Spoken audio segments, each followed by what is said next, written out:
चलिए आज की क्लास हम लोग स्टार्ट करते हैं। पिछला वीडियो आप लोगों ने नहीं देखा है तो जाकर चैनल पर जरूर चेक करें, ठीक है। और इस वीडियो का आप लोग नोट्स लेना चाहते हैं तो नोट्स जो है आपको स्क्रीन पर दिए गए नंबर पे आपको सीटेट ईवीएस का नोट्स मिल जाएगा, ठीक। चलिए आज की क्लास हम लोग स्टार्ट करते हैं। आज का अपना टॉपिक है बीज, ठीक है। आपके सीटेट में बीज से संबंधित भी कई क्वेश्चन आपको देखने के लिए मिलता है।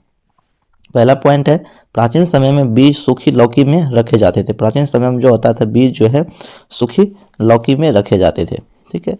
लौकी पर मिट्टी का लेप किया जाता था। लौकी पर जो था मिट्टी की लेप की जाती थी, ठीक। नीम की पत्तियां बीजों को कीड़े से बचाती है। तो नीम की पत्तियां जो होता है बीजों को कीड़ों से बचाती है। ये लोग इसको आप लोग याद रखेंगे। उसके बाद पौधे अपने बीज स्वयं दूर फेंक देते हैं। पौधे जो होते हैं अपने बीज को स्वयं दूर फेंक देते हैं।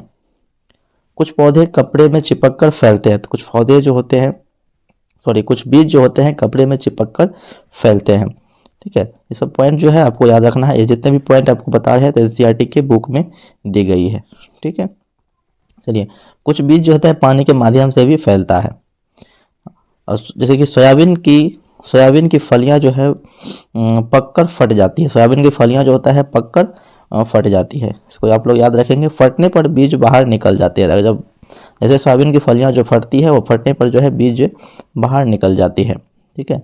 काली मिर्च, सौंफ, गेहूं बीज होते हैं। काली मिर्च होती है और सौंफ, गेहूं ये सब बीज होते हैं। पिछले बार सेटेट में ये पूछा गया था कि सौंफ जो है किस कैटेगरी के अंतर्गत आता है। तो सौंफ जो है आपका बीज है, ठीक है। आप लोग याद रखेंगे इसको। नाशपाती, भिंडी, करेला, खीरा, टमाटर, चीकू ये सब क्या है, बीज है, ठीक है। चलिए इसको आप लोग याद रखेंगे। उसके बाद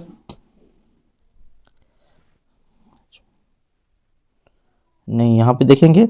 उसके बाद नाशपाती, भिंडी, करेला, टमाटर, चीकू में बीज होते हैं, ठीक है। आप लोग इसको याद रखेंगे। उसके बाद मिट्टी में गोबर मिलाने से कीड़े नहीं लगते। तो मिट्टी में जो है गोबर मिलाने से क्या है, कीड़े नहीं लगते हैं, ठीक है। उसके कपड़े में बंधे बीज जल्दी अंकुरित होते हैं। कपड़े में जो बंधे हुए बीज होते हैं जल्दी आपको अंकुरित होते हैं, ठीक है। उसके बाद कपड़े में बीज को हवा मिलती रहती है। कपड़े में जो है बीज को हवा मिलती रहती है, इसलिए वह अंकुरित हो जाती है। तो कुछ बीज अंकुरित न होने के कारण होते हैं। कारण क्या क्या है उसको हम लोग देखते हैं। कुछ बीज जो है अंकुरित नहीं होते, नहीं होने के कारण जो है कुछ बीज जो होते हैं क्षतिग्रस्त होते हैं, टूटे फूटे होते हैं, ठीक है। बीज का टूट जाना होता है या बीजों में कीड़े लग जाना, इस वजह से भी कुछ बीज जो है अंकुरित नहीं होते हैं, ठीक है। उसके बाद आता है नेक्स्ट टॉपिक है अपना बीन पार्टी के बाजे। बीन पार्टी के बाजे है, काफ़ी महत्वपूर्ण पॉइंट है, आप लोग इसको ध्यान से देखेंगे। इसमें जो है बीन पार्टी में बीन, तुम्बा, खंजरी और ढोल बजाए जाते हैं। बीन पार्टी में बीन, तुम्बा, खंजरी और ढोल बजाए जाते हैं, ठीक है। ढोल के अलावा बाकी बाजे सूखी लौकी से बनाए जाते हैं। ढोल के अलावा जो होता है बाकी बाजे जो होते हैं सूखी लौकी से बनाए जाते हैं। तो इसको आप लोग याद रखेंगे, ठीक है। उसके बाद आता है अपना ब्रेल लिपि। ब्रेल लिपि जो है आपके सीटेट के लिए काफ़ी महत्वपूर्ण है। सीटेट के जितने बार अभी तक एग्जाम हुए हैं सभी में ब्रेल लिपि से आपको क्वेश्चन देखने के लिए ज़रूर मिला है। तो आप लोग इसको ध्यान से देखेंगे। इसमें है ब्रेल लिपि के जनक कौन है, तो लुई ब्रेल है, ठीक है। लुई ब्रेल जो है फ्रांस के निवासी थे। लुई ब्रेल जो थे कहाँ के निवासी थे, तो फ्रांस के निवासी थे। 3 वर्ष की उम्र में उनकी आंखें की रोशनी चली गई थी। लुई ब्रेल के जो थे 3 वर्ष की उम्र में ही उसकी आंखों की रोशनी चली गई थी, ठीक है। उन्होंने पढ़ने लिखने में बहुत रुचि थी। उन्हें जो था पढ़ने लिखने में बहुत रुचि था। उन्होंने पढ़ने लिखने की नई विधि को विकसित की, ठीक है। तो उन्होंने जो था पढ़ने में बहुत रुचि थी, तो इसलिए उन्होंने अपने पढ़ने लिखने के लिए नई विधि की विकसित की, जिस विधि का नाम ब्रेल लिपि कहलाती थी, ठीक है। जिस विधि को क्या कहते थे हम लोग, ब्रेल लिपि कहलाते थे, ठीक है। उसके बाद मोटे कागज पर 6 उभरे हुए बिंदु बनाए जाते हैं। तो मोटे कागज पर जो है 6 उभरे हुए बिंदु बनाए जाते हैं ब्रेल लिपि के। पिछली बार सेटेट में ये भी पूछा गया था कि ब्रेल लिपि में कितने बिंदु होते हैं, कितने बिंदु होते हैं, तो आपको 6 उभरे हुए बिंदु इस तरीके से होते हैं। तो आप लोग इसको ध्यान में रखेंगे। उंगलियों से स्पर्श करके पढ़ा जाता है। ब्रेल लिपि को जो होता है तो उंगलियों से स्पर्श करके पढ़ा जाता है। तो आप लोग इसको याद रखेंगे। ब्रेल लिपि 6 बिंदुओं पर आधारित होती है। ब्रेल लिपि जो है आपको कितने बिंदुओं पर आधारित होती है, 6 बिंदुओं पर आधारित होती है, ठीक है। चलिए अपना नेक्स्ट पॉइंट है आबू धाबी। आबू धाबी एक रेगिस्तानी देश है। तो आबू धाबी जो है एक रेगिस्तानी देश है। यहाँ की स्थानीय भाषा अरबी है। आबू धाबी की स्थानीय भाषा कौन सी है, अरबी है, ठीक है। और यहाँ पानी बहुत कीमती है। अबू धाबी में जो है पानी जो है बहुत कीमती है। यहाँ वर्षा बहुत कम होती है क्योंकि वहाँ जो है रेतीला क्षेत्र है। ठीक है, यहाँ नदियाँ, झीलें और तालाब नहीं है। यहाँ जो है नदियाँ, झीलें और तालाब नहीं है। यहाँ रेतीली ज़मीन के नीचे तेल पाया जाता है। यहाँ जो है अबू धाबी में रेतीली ज़मीन के नीचे जो है तेल पाया जाता है।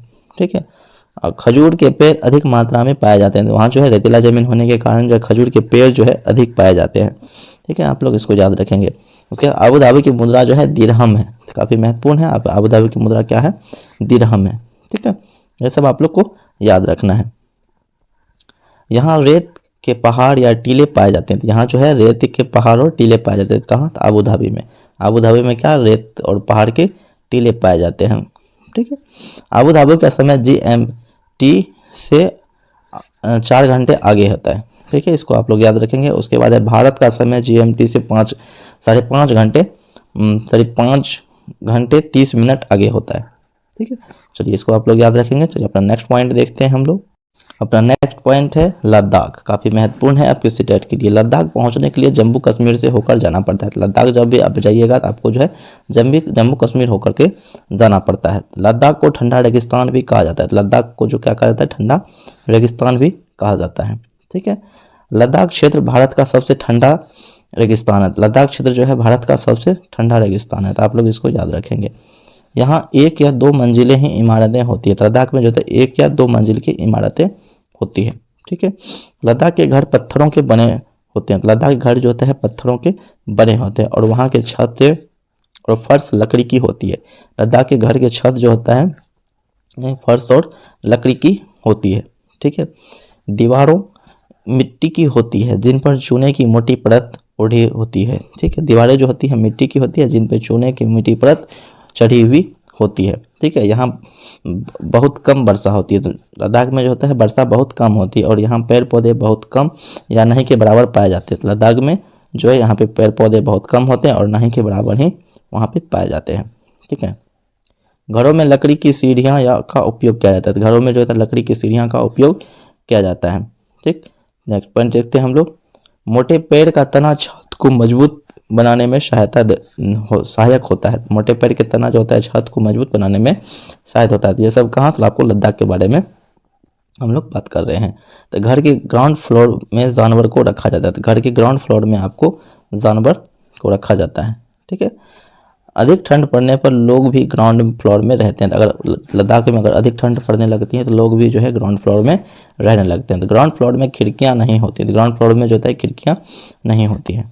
ठीक है, ये सब पॉइंट आपको NCERT के बुक में दिया गया है, इसलिए हम आपको ये छोटे छोटे पॉइंट जो है आपको हम बता रहे हैं। ठीक है, गर्मियों में लोग फल सब्जियाँ सुखा कर रख लेते हैं। गर्मियों में जो होता है फल सब्जियाँ को सुखा करके रख लेते हैं। ठीक है, सर्दियों में सूखे फल का उपयोग किया जाता है। सर्दियों में जो है सूखे फलों का उपयोग किया जाता है। ठीक है, नेक्स्ट पॉइंट है भारत के ठंडे रेगिस्तान मानसून से प्रभावित नहीं होते हैं। भारत के ठंडे रेगिस्तान जो होते हैं मानसून से प्रभावित नहीं होते हैं, तो आप लोग इसको याद रखेंगे। इसका कारण उनका अधिक ऊंचाई होना है। तो वहाँ पे जो है ठंडे रेगिस्तान जो है मानसून से प्रभावित नहीं होते हैं क्योंकि इसका कारण जो है वहाँ की अधिक ऊंचाई होना है।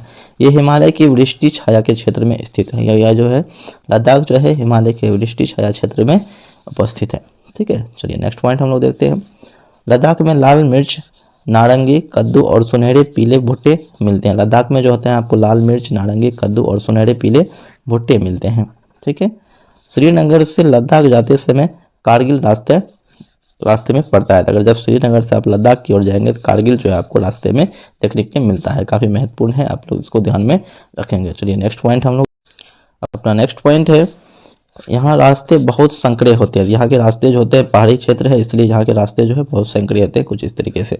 ठीक है, चलिए पहाड़ी इलाके में नायलॉन के टेंट का उपयोग किया जाता है। पहले के पहाड़ी इलाके में जो होता है नायलॉन के टेंट का उपयोग किया जाता है। ठीक है, लद्दाख में झूले झूले शब्द का अर्थ होता है स्वागत होता है। ठीक है, तो आप लोग ध्यान रखेंगे इसको भी। लद्दाख में झूले झूले जब बोला जाएगा तो उसका मतलब है कि उसका अर्थ जो होता है स्वागत होता है। ठीक है, नदी पार करने के लिए ट्रॉली का उपयोग किया जाता है। लकड़ी का बना झूला को ट्रॉली कहते हैं। ठीक है, नदी पार करने के लिए वहाँ पे लद्दाख में ट्रॉली का उपयोग किया जाता है। ठीक है, उसके बाद का पॉइंट है अपना सिकट पोपुल जो है लद्दाख का एक गांव है। ठीक है, सिकट पोपुल जो है लद्दाख का एक गांव है।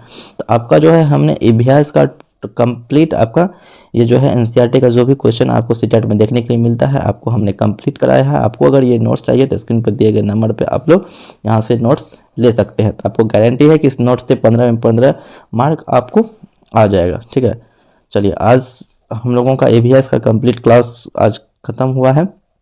हम लोग कल से इस चैनल पे आपको प्रीवियस ईयर के क्वेश्चन जितने भी पूछे गए हैं सीटेट में आपको, ठीक है, एनसीईआरटी से हम आपको वो कराएंगे। और अगर आप लोग नोट्स लेंगे तो नोट्स जो है व्हाट्सअप आपको नंबर दे दिए हैं, उस नंबर पर आप लोग मैसेज करेंगे तो आपको नोट्स मिल जाएगा। तब तक के लिए मिलते हैं अगले क्लास में। तब तक के लिए वीडियो को लाइक कीजिएगा, कमेंट जरूर कीजिएगा। मिलते हैं अगले वीडियो में, तब तक के लिए धन्यवाद।